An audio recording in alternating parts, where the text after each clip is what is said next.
Hello, I'm Cheryl McCarthy. Welcome to One to One. Workers at an Amazon warehouse on Staten Island win an election giving them the right to form a union, the first Amazon warehouse to do so.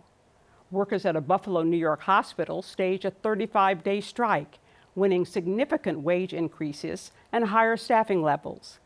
And this year and last, flurry of Starbucks stores vote to unionize, the first time since the 1980s. Are labor unions making a comeback? And if so, why now? And what does this mean for the future of workers? Here to address these questions is Stephanie Luce, Professor of Labor Studies at the School of Labor and Urban Studies and Professor of Sociology at the CUNY Graduate Center. She also co-authors an annual report called The State of the Unions. Welcome. Thank you so much. Stephanie, when you were on the show 3 years ago, we talked about the fact that union membership nationwide was at its lowest point since the 1950s, when it was at its peak. Only 10% of American workers belonged to unions at that time. Has there been a significant uptick in worker organizing since then? Yes, there really has. I mean, it's too early to tell in terms of those percentages. We're in the midst of what seems to be an upsurge in organizing that's not yet captured in the numbers. But we're already seeing, just in terms of the number of strikes, the number of workers filing for a union election, and the numbers voting to bring in a union, it looks as if we are in the middle of a real change in those numbers. So why do you think that's happening now? I think what we see is kind of the piled up frustration and anger from several decades worth of declining wages and worsening working conditions. But it wasn't really until the pandemic that workers began to have both an increasing level of frustration and anger and the confidence to start saying we want something different. And for a while we were seeing that in the form of quitting, and people were leaving their jobs, and now we're seeing people starting to say, I'm going to stick around and try and make this job better.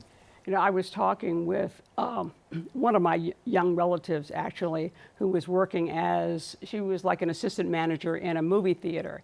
And of course, all the movie theaters shut down during the pandemic. And she said afterwards that, I guess, from a combination of unemployment benefits and stimulus checks, she was actually making more money during the pandemic than she had made when she was working.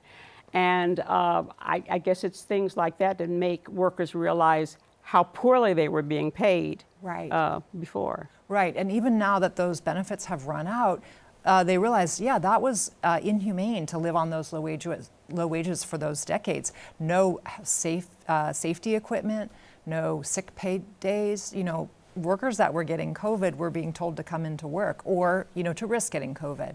And I think people started to do the math and say, this is just not worth it. Why am I risking my life for these minimum wages that barely cover my bills? Some people have suggested that the Black Lives Movement has influenced this flurry of worker organizing. Do you think so? I think so. I think that it kind of, there's a general wake-up call that, this society we live in is very authoritarian, whether it's the bosses in the workplace, the police on the streets, those elected to office. Workers have very little say. Working class people have very little control in their lives. And Black Lives Matter was a form of fighting back against some of the police violence. And I think that inspires also the sense of we can fight back in the workplace too. And then we have the fact of, the skyrocketing inflation. Yeah. You need more money just to be able to put food on the table. Yeah, the inflation, and that's also an indicator that, a lot of corporations are making record level profits through the pandemic and now, and yet they're choosing to raise prices rather than to lower their CEO salaries, for example. Through unionization, for example, is a way to say, hey, look, rather than raising prices for consumers, rather than, penalizing the workers, we think that you need to fundamentally restructure how you do business. Has there been a change in the way that workers go about organizing? Well, it's interesting because I think, what we saw in, going back 100 years ago or in the 1930s, workers really self-organized and they fought back in the workplace. And then when unions got larger, we had union staff that sometimes were doing the work of like reaching out to workers. We don't have that as much today with, a lot of unions just don't have the staff or weren't out there in the workplaces. And workers are back to organizing themselves a lot more than they had been. And saying, even if it's against the odds, like Amazon, a lot of unions had, they had good reason to think this isn't going to work. The odds were tremendous. And those workers said, we're going to ignore the odds and we're going to go for it and we're going to organize ourselves and do this. So it's more from the bottom up than from the top down. Yeah, and I think that, even when we see unions in place, I think you could say some of those are from the bottom up too, but some of these are workers deciding to organize themselves even if they don't have the resources of the union. Mm-hmm. Yeah. Also, I gather in the past you didn't see workers at the small units of big chains organizing, just those small units organizing. Yeah. That seems to be what's going on now. And that's another interesting twist because, when the Fight for 15 campaign launched in New York City in 2012, that was at fast food chains, and that was a demand for a $15 wage and a union. But we had seen for the prior few decades, if you organized, for example, if you organized a union in one Walmart, Walmart would shut that plant down. And the fear was if you organized a union in one McDonald's, McDonald's would shut it down. So there was good reason to be skeptical that Starbucks workers could pull this off. There had been some efforts before and some success, but these corporations had tended to just shut down those union shops. What we're seeing now is a surprise because there's just the spread of the unionization is so fast. Starbucks, they did close one store that has unionized, but they haven't been able to close all 150 of them. The current organizers, I gather, also are younger than they were in the past. Well, this is interesting because there's a lot of young workers that are involved and on the front lines doing this, but not all. We see a lot of the fightbacks, including like when you mentioned in the opening about the nurses, the Buffalo nurses, a lot of the unions themselves who are striking and active also include older workers too. I think the younger workers are certainly in certain places like Starbucks. And certain workplaces in retail are more on the front lines. But it has been interesting to see, particularly last fall, the big strike wave included a lot of older workers who were striking on behalf of benefits for younger workers. So that was an interesting twist.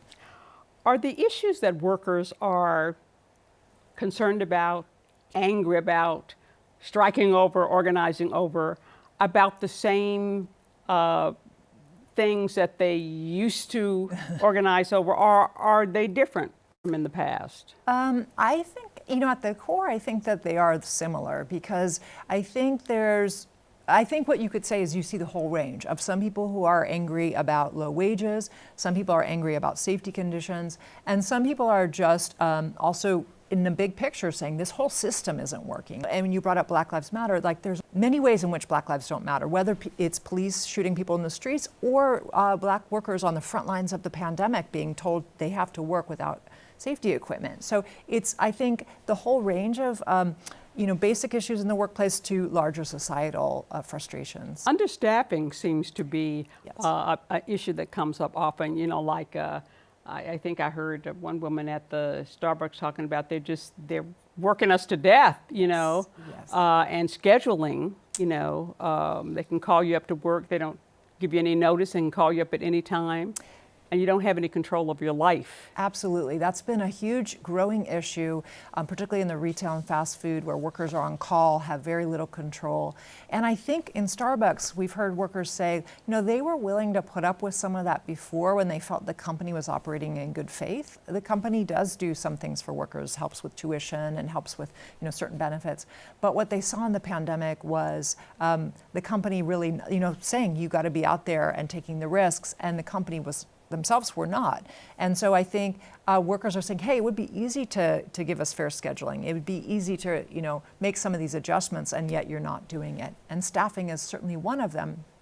I think part of the problem is that a lot of workers were afraid to come in and risk COVID. So we saw people pulling out of work that way. We've seen a lot of older workers retire early the labor market has tightened, and that means staffing is much tighter, and that puts the burden on other workers. Yeah. You talk about the flurry of strikes. When was this again that you had? Last fall. Last fall. So has the strike reemerged as a tool for workers to get what they want to get from their employers? It seems that way. Certainly last fall, what happened was a lot of contracts of existing workers were up for, for negotiation, and workers were striking or taking strike votes.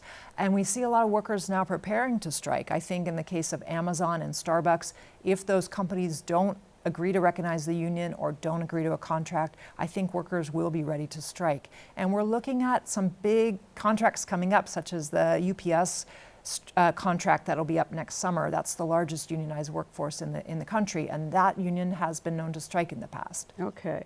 I was interested, to hear about that hospital strike up in Buffalo last October. Hospital workers striking. I don't know if that's unusual, or has that happened before, or? It's not. It does happen. We saw some long strikes also in Massachusetts in hospital workers. We saw the Kaiser healthcare workers in California. They were prepared to strike. It didn't come to that. It's a tricky situation when service workers, whether it be hospital or education teachers, a lot of those workers, hesitate to strike because they don't want to hurt the patients or the students.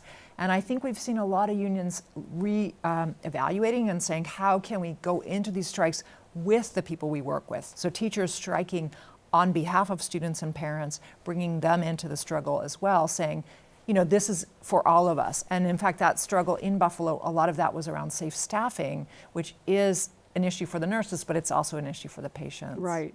And I could see how the pandemic, the demands for pandemic would have made it more of an issue. Absolutely, absolutely. Now in New York, I believe, is it illegal for teachers to strike? Yes, and for public sector workers in general. In general. In many states, yes. It's against the state law, the Taylor Law.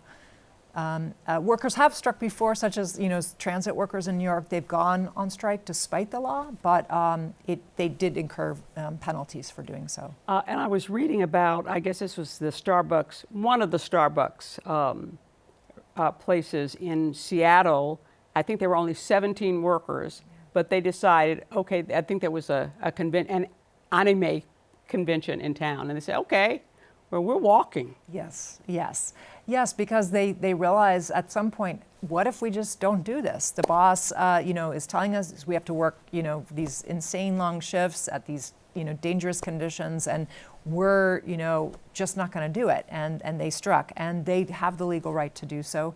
In fact, a lot of times employers have the upper hand and try and fire workers or penalize workers for exercising their rights. So that is a risk. Certainly taking a strike is a last resort for most workers. But we are seeing more workers willing to do this. So we talked about Starbucks, we talked about Amazon. What are some of the other names, companies that people might be familiar where organizing attempts have been going on? Well, here in New York, we've seen REI is another retailer. We've seen people at Trader Joe's, at other types of retail, but also a lot of new organizing is going on in the media industry. Condé Nast, the journalism sector, online digital media has lots and lots of people have been unionizing in that industry. Delivery workers here in New York City. We've seen delivery workers. That's interesting. Yes, it's the deliveristas, and the people that drive around with your food deliveries, and they are looking. They have organized, and they're looking to improve conditions, and sometimes that happens through the traditional union means of an election, and sometimes it happens through legislation, such as getting the city council to pass legislation improving protections and benefits.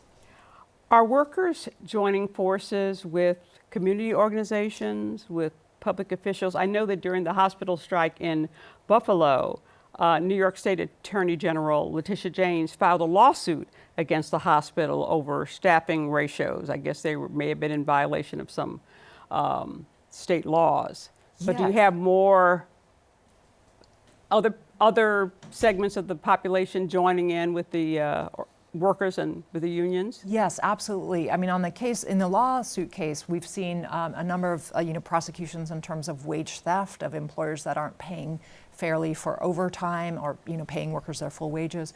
But we've seen a huge uptick in community organizations, whether it's faith-based or student-based, political organizations who are out there supporting workers. When I mentioned the strike wave, the Kellogg's workers, a lot of it was in manufacturing.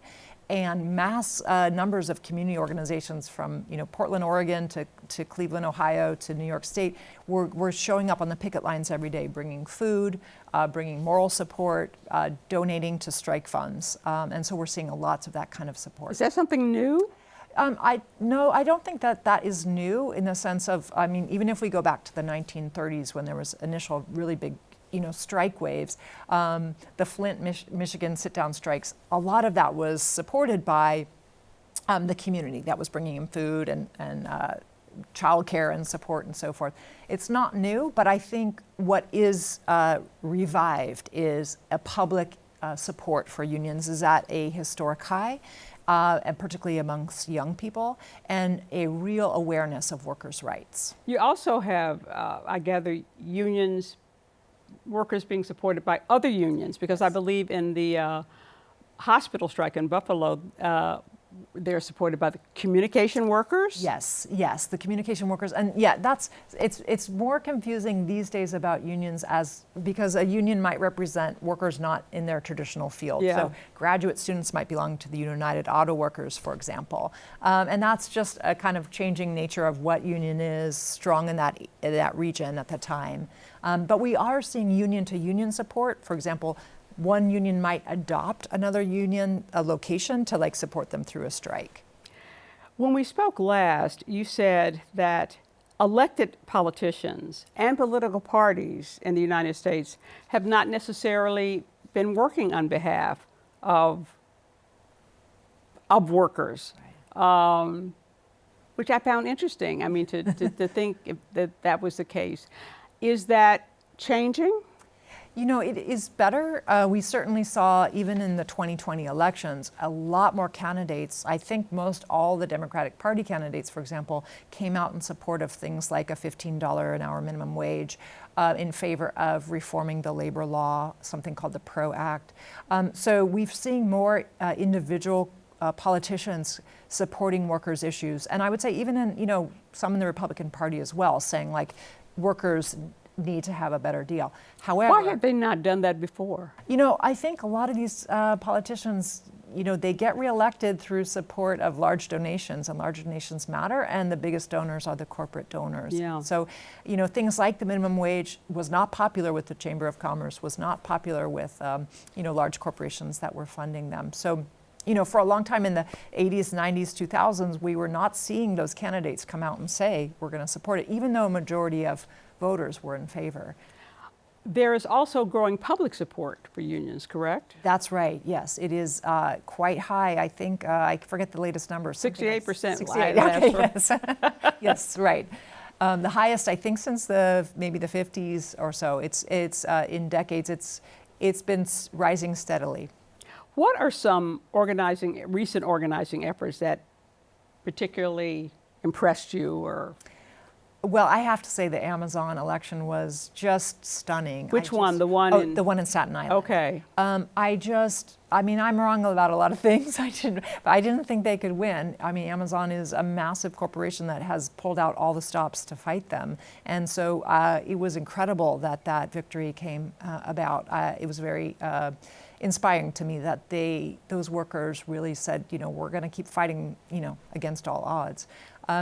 I've also been really moved by a lot of workers who are looking to build campaigns like Teachers with Communities to say, of course we are concerned with our wages and our working conditions, but we also want students to have a safe and comfortable learning experience. We want, class size limits. We want police out of the schools. We want school nurses and counseling. We want those kinds of things. It's a very broad approach to collective bargaining that's very community oriented, and that is also very inspiring. I was excited about the Amazon workers' victory. At the same time, there was another Amazon, was a warehouse that tried to unionize and they didn't get the vote that they needed. And there was another Amazon warehouse, I believe, in Bessemer, Alabama, where they tried and were not successful. In recent decades, the federal government has not vigorously enforced the labor laws. I know you told me that the last time we talked. Is there any sign that that is changing? Yes, that has been one of the most notable changes under the Biden administration. The National Labor Relations Board has a new general counsel who's been very aggressive about the fact of this is the law and we're going to enforce it. This is, our labor law is weak to begin with. And then it's not necessarily enforced. So even just enforcing it and saying, yes, you can't do these things. Employers violate the law constantly. All the time. Yeah. And so they're starting to say, no, you can't do that. Due to the pandemic, a lot more workers are working remotely now.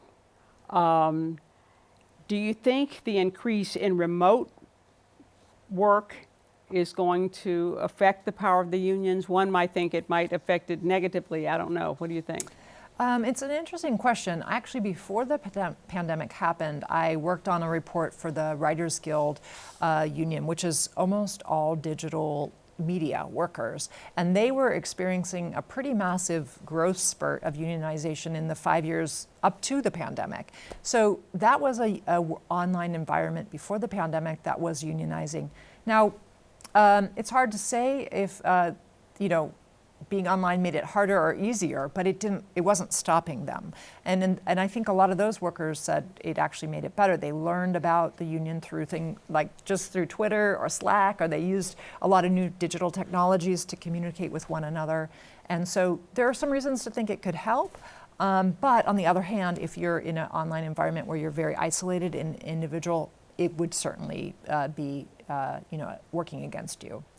You and Ruth Milkman at the CUNY School of Labor and Urban Studies have been publishing an annual report called The State of Unions. How long have you been publishing? Have you been putting that out? That's a great question. I maybe the past decade, I think. Oh my, okay. Any particularly interesting findings in your most recent report that you want to talk about? The last report, we do it for Labor Day every year, so we're kind of like just now unclear of what this year's going to show. Last year, what we looked at is we took a special look at the impact of the pandemic on workers, and particularly in New York. In that case, we found that being in a union actually did provide a buffer. It was better to be in a union during the pandemic. I mean, everyone suffered, but unions were more likely to provide workers with paid sick time, with safety equipment, to prevent layoffs. And so while union workers were hit hard, it was less so than non-union workers. 3 years ago, you predicted that there was going to be an upsurge in worker organizing.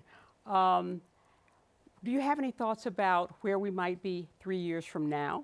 That's a great question. I really believe we're at this dangerous point in our, not just for workers, but in our society, which is a real choice of a direction. Are we going to go in a direction that's about more democracy in the workplace, that has more rights for workers, where workers have more protections and more say, kind of a multiracial democracy for society overall? Or are we going to go into a more authoritarian direction in which workers really have no voice in the workplace and fewer people have even the right to vote in society? I think these things are going to go together.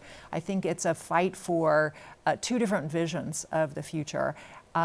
And it's hard to make a prediction. I have to go with the first, that the fight for more democracy is going to win out, because I have to believe in that. And I certainly see the energy of it amongst young people, the young people out who are going to carry the struggle forward.